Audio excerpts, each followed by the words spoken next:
የአባቶች አር ነው ተብሎ የደረቀ አር ሲበላ አይቼ እኔ ብሞት አላደርገውም፣ ከሞት ትድናለህ ወላ ለረጅም ሰዓት ነው ዝግር ብሎኝ ማለት ነው። አስሪን ያስተፋኝ እናቴ።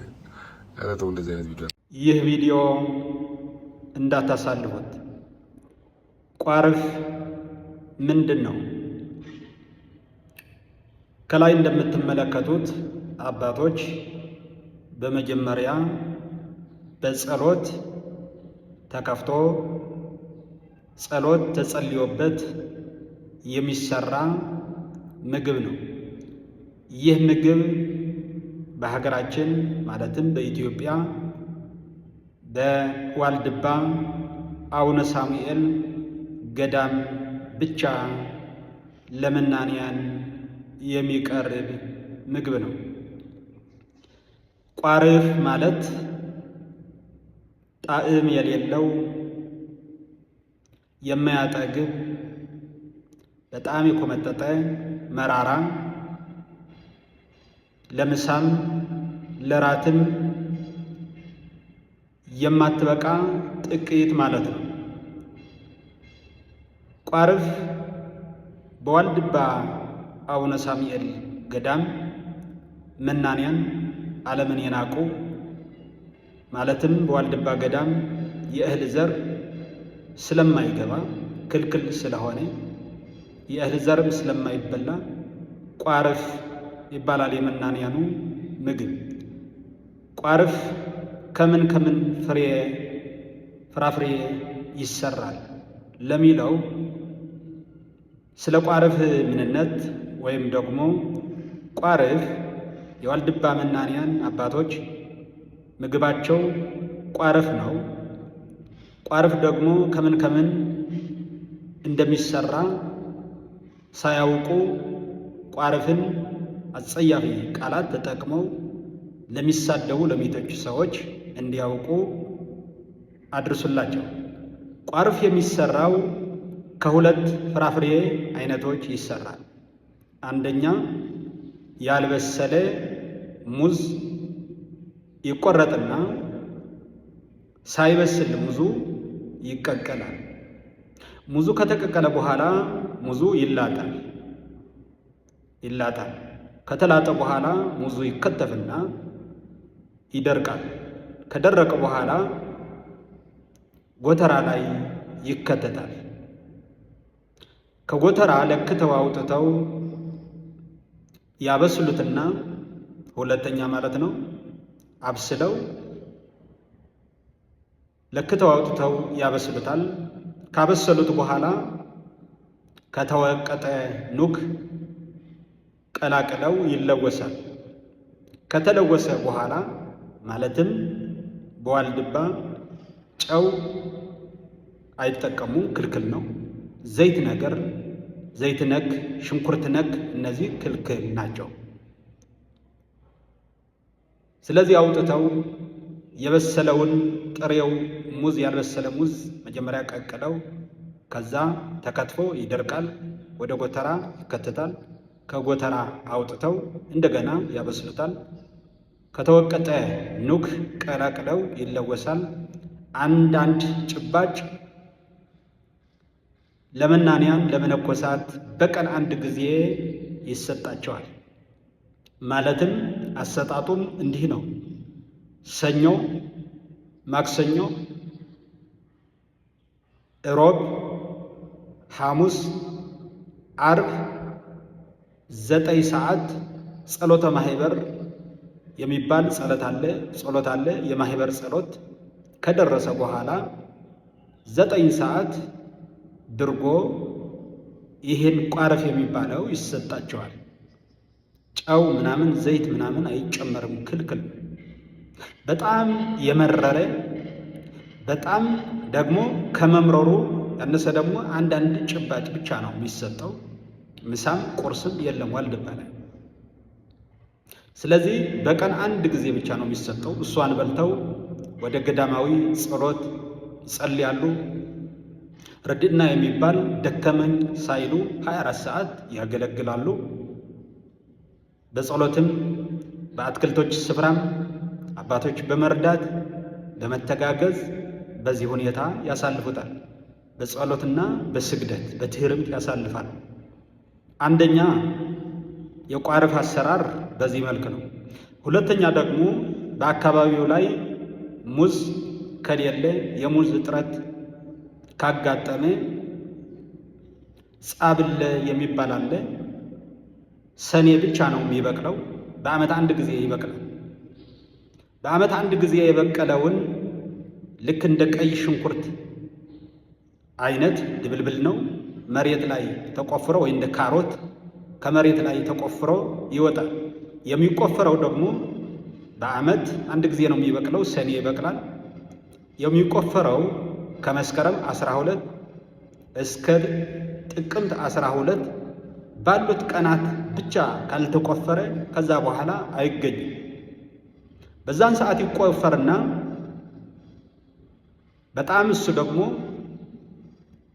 በጣም መራራ ሳይቀቀል ውሃ ሳይነከር አንድ ሰው ቢበላው አንጀቱ ቆራርጦ ሊገድለውም ይችላል። በጣም ከባድ እሱ ጻብለ ወይም ደግሞ ጣብለ የሚል ስም የሚታወቀው ተቆፍሮ ከወጣ በኋላ በክሽ ወይም ደግሞ በመዳበሪያ በኩንታል ታስሮ ወንዝ ላይ ይሰነብታል። 7 ቀን ይነከራል። በላዩ ላይ ውሃ ወራጅ ውሃ ሲሄድበት ይሰነብታል።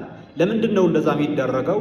በጣም መራራነቱን እንዲለቅ እንዲወስደው፣ አለበለዚያ ሰው ይገድላል። በጣም ያደክማል እሱ የበላ ሰው። ከዛ ከ7 ቀን በኋላ አጥበው በደንብ ያወጡትና ተልጦ ይቀቀላል። ተቀቅሎ ይከተፍና እንደገና ይደርቃል። እንደ ሙዙ እንደ ጥሬ ሙዙ ማለት ነው፣ ይደርቃል። እሱ ከደረቀ በኋላ ጎተራ ላይ ለዓመት የሚበቃ ይዘጋጃል። ከዛ ከጎተራው እየለኩ ያወጣሉ። እሱ ይቀቀላል። እሱ ተቀቅሎ ከተወቀጠ ኑግ ጋር ይቀላቀልና በደንብ ይታሻል፣ ይለወሳል፣ ይታሻል። ከዛ አንዳንድ ጭባጭ አንዳንድ ማንኪያ በትንሿ ማለት ነው ለመናንያኑ ለአባቶች ሰኞ፣ ማክሰኞ፣ ሮብ፣ ሐሙስ፣ አርብ፣ ቅዳሜ አርብ እስከ አርብ ያለው ከሰኞ እስከ አርብ ያለው 9 ሰዓት ድርጎ ይሰጣቸዋል። ቅዳሜና እሁድ ደግሞ 3 ሰዓት ከጠዋቱ 3 ሰዓት ይሰጣቸዋል። ማታ እራት የለም። በዚህ መልክ ይሰጣቸዋል። በጣም ኮምጣጣ ነው። በጣም የከበደ ነው። ለምንድን ነው የእህል ዘር የማይገባው? ለምንድን ነው ይህን የሚመገቡ ካላችሁት፣ ዋልድባ የሚገባ ይህን እችላለሁ ብሎ የሚገባ ነው እንጂ ዋልድባ ምግብ የለም። በጣም በትህርምት በጣም በተባሂቶ ከዓለም ተለይተው በጾምና በጸሎት ተወስነው የሚኖሩበት ስፍራ ነውና ለምንድን ነው ይህን መራራ የሚጠቀሙ ካላችሁት፣ ስጋቸውን ለማድከም ነው።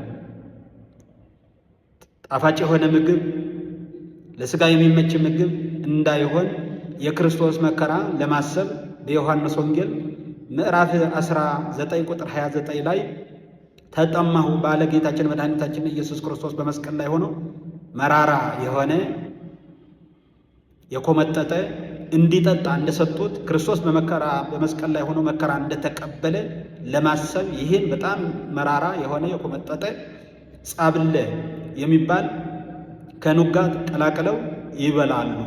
በዚህ መንገድ ነው የዋልድባ ስርዓቱ። በእውነት በእኛ አንደበት ስለ ዋልድባ ታሪክ መነገር ራሱ የሚገባም አይደለም።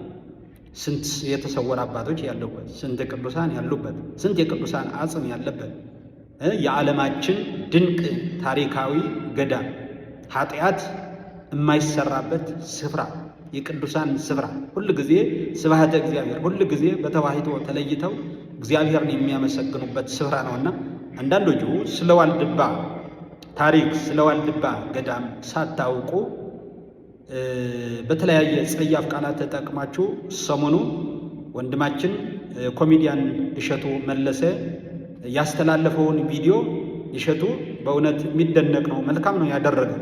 እሱ የከተማ ልብስ ለብሶ እነሱ ደግሞ የመናንያን ያሳየበት ምክንያት ምንድን ነው? እኛ ያለንበት ሁኔታ ነው እያሳየ ያለው። የነሱ ኑሮ ደግሞ እያሳየ ነው ያለውና ስለዚህ በዚህ ምድር ሁለት አይነት ኑሮ አለ። ግማሹ የደላውን ኑሮ የሚፈልግ፣ ግማሹ ደግሞ ዓለምን ንቆ ደግሞ እንደ ዋልድባ መነኮሳት ልዩ ልዩ ብዙ ገዳማት አሉ በኢትዮጵያ። ስለዚህ እንደዚህ አይነት የሚኖርበት የአባቶችን ያስተላለፈውን ሳታውቁ ሳትጠይቁ ሳትረዱ ደግሞ ከሌላ ቤተ እምነት ደግሞ የምትሰጡት ሀሳብ ትልቅ የተሳሳተና ጸያፍ ቃላት ባትጠቀሙ መልካም ነው። ስለዚህ የበለጠ ደግሞ ገዳሙን መጠየቅ፣ ታሪኩን ማወቅ፣ ሂዳችሁ ጊዜ ከሰጣችሁ ደግሞ ሂዳችሁ ማየትና መረዳት መልካም ነው። አይደለም የዋልድባ አባቶች አይደለም ለኦርቶዶክሳውያን ብቻ አይደለም የሚጸልዩት። ይህን ከምግብ ጣዕም ካለው ምግብ ከመጠጥ ከሁሉ ነገር ከደላ ኑሮ ርቀው ከመልካም ልብስ ጥሩ የሆነ ልብስ ሲያምራቸው ይህን ሁሉ ንቀው የሚጸልዩት ለኦርቶዶክሳውያን ብቻ ሳይሆን ለኢትዮጵያ ብቻ ሳይሆን ለዓለማችንም ጭምር ለፍጥረታት ሁሉ ይጸልያሉ። ለእንስሳዎችም ጭምር ይጸልያሉ። ስለ ሁሉ ይጸልያሉ እንጂ ለክተው ለዚህ አካባቢ ብለው የሚጸልዩም አይደሉም። ቅዱሳን ሁል ጊዜ ጸሎታቸው ስለ ፍጥረታት ሁሉ ይጸልያሉና ስለዚህ በእውነት አንዳንዴ ሰሙን እንደሰማነው በኃጥአን አንደበትና በኃጥአን መንደር ላይ ስለ ቅዱሳን ታሪክ በኃጥአን አንደበት ሲተነተን አያስከይድም ማለት ነው፣ መልካምም አይደለም። ስለዚህ ያላወቃችሁ እንድታውቁ ለማለት ነው። በእውነት የአባቶቻችን የዋልድባ ገዳም መናንያን አባቶች በረከታቸውና ረድኤታቸው በሁላችን ላይ ይደር። የጻድቁ የአባታችን የአቡነ ሳሙኤል በረከታቸው ረድኤታቸው ያድለን። እግዚአብሔር ከሁላችን ጋር ይሁን። ይህን ቪዲዮ ግን ለሁሉ እንዲዳረስ ግን እባካችሁ በተለይም ኦርቶዶክሳውያን ሼር አድርጉልኝ። እግዚአብሔር ከሁላችን ጋር ይሁን።